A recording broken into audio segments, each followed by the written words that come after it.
Now, the British government has unveiled its new immigration system today. Before Brexit, citizens of EU countries had free movement to the UK.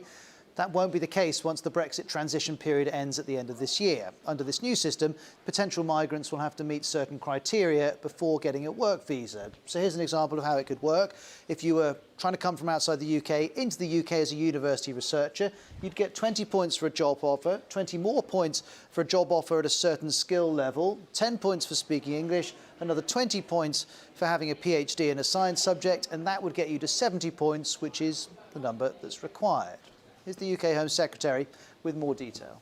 This is the first time in nearly 40 years where the British government will be in control and will determine its own immigration policy, and will also be able to determine the type of system that it will be in control of. We are bringing an end to free movement of labour, which of course is linked to our membership of the European Union. And as you've already said, we are no longer going to have a route for low-skilled workers to come to the UK. This will now be a single global system that does not discriminate as to whether or not you've come from the EU or from outside of the EU. Now, this could mean some EU citizens who are currently in the UK arguing that if they had arrived with these kind of restrictions in place, they wouldn't be able to come in. So here's one journalist, Valerio Esposito, whose tweet I'm just going to bring up here. I'm lucky because I've been here for years, but it turns out as things stand, I wouldn't be allowed to work and live in the UK under the new immigration system. This is another example from a woman called Tanya, who's an activist. She says, I came to the UK 11 years ago, PhD in hand. I've taught hundreds of British students, volunteered hundreds of hours. I would not be able to come under this planned system.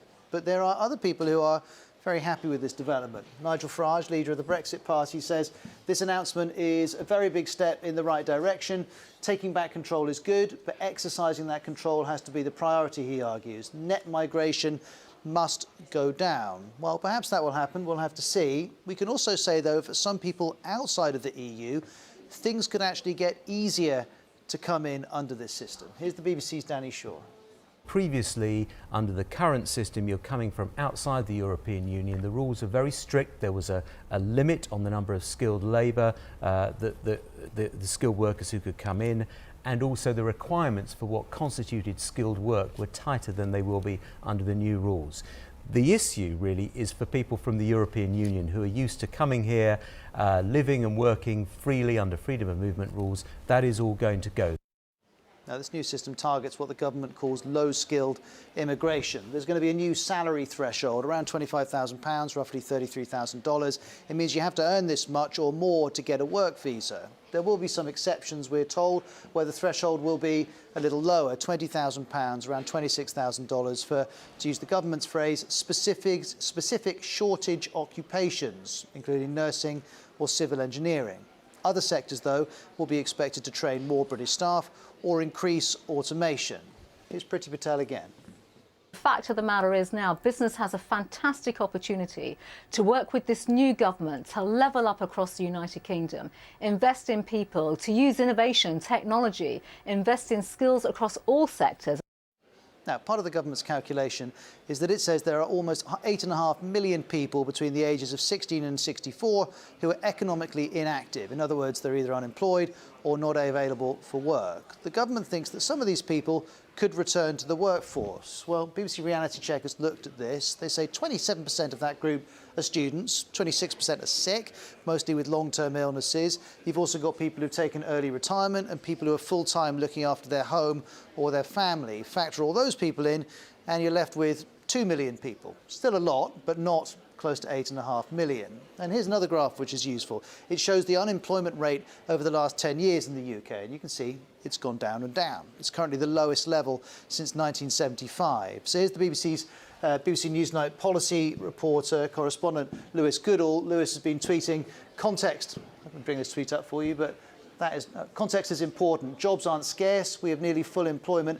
There are relatively few British people, A, willing to do some of these jobs, B, available to do them. Lewis says it's hard to see in certain places without low-skilled labour how certain industries can adjust. Well, let's hear the analysis of the director of the Migration Observatory at Oxford University. A lot of the industries we're talking about are actually not very profitable, some of them may be able to mechanise, rely more on machines. In other cases, they may not have those options and may simply either produce less or in some cases even go out of business. Other critics say, well, hold on, low salaries don't always equate with low skills. The social care sector is one example. It's a particularly important one because the Conservative Party pledged during last year's election campaign to try and fix a system that cares for older and disabled people. Well, research done by the Skills for Care group has found that the average hourly wage is £8.10, so based on a 40-hour week, that doesn't meet the salary threshold. And we know that in the region of a fifth of those working in the sector are from outside of the UK. And there are currently around 120,000 unfilled jobs in that sector in England alone. Let's hear one person's experience. This is the manager of one dementia specialist care home in Scarborough. We have a crisis recruiting here and now at this minute. And in my own home, over 10% of the staff are from Europe. If we didn't have them, the home couldn't function. And if we're not there, it puts extra pressure on the NHS. The trouble is, the jobs are highly skilled but low paid, and that's why it falls a problem over this new system the government wants to put into place. Very few frontline care staff will be earning £20,000 a year, I'm sad to say. That's an issue that rests with government as well over its failure to address the social care problems. This is just exacerbating it. Well, here's Priti Patel again on this social care issue. The Migration Advisory Committee has been abundantly clear, very clear in their own comments and in their own report as well, that immigration alone is not the route to providing or addressing many of the challenges within social care. Let's bring in the BBC's political correspondent, Jonathan Blake. Jonathan, I guess it's a big political moment for the Conservatives. After all, Brexit was not entirely, but largely based on restricting immigration. It was. Immigration and the arguments around it were a huge part of the referendum campaign in the lead up to the vote that eventually saw people decide to leave the EU. And this is a big moment for the government to be able to set out at long last its plans for how it will control immigration after the UK leaves the EU, when, as you've explained, freedom of movement from other European countries will come to an end. As I think you've illustrated in the sequence so far, the government is very clearly putting the emphasis on skilled and higher paid workers coming to the UK, broadly speaking, with a job offer, a salary over £25,600, and those who are able to speak English. Anything that falls outside of those criteria, again, broadly speaking, means that there will be very little chance of somebody being able to come to the UK and fill a lower skilled or lower paid job.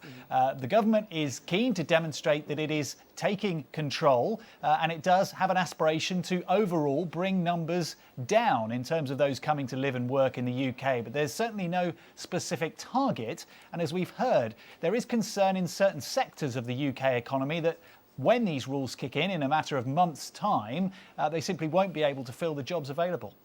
I'm interested you mentioned there's no target, because I remember David Cameron famously set a target and then very much struggled to hit it. But presumably the government has an idea of what success it looks like. Yes, David Cameron's target, which became an aim, which became an aspiration to get net migration down to the tens of thousands, is something which Boris Johnson and his government don't want to be beholden to. And I think they are very clearly not going to put a figure on it. And Priti Patel, the Home Secretary, who you've heard from just a few moments ago, was very clear today that she wasn't going to set a number which would become an arbitrary target, because that would then become something of a millstone around the government's neck. And realistically, I think the government is aware that it will need to bend and shape this system according to the needs of different sectors in the UK economy. It's all very well saying to businesses that they're going to have to adapt and overcome and automate and find people to fill these jobs from the UK.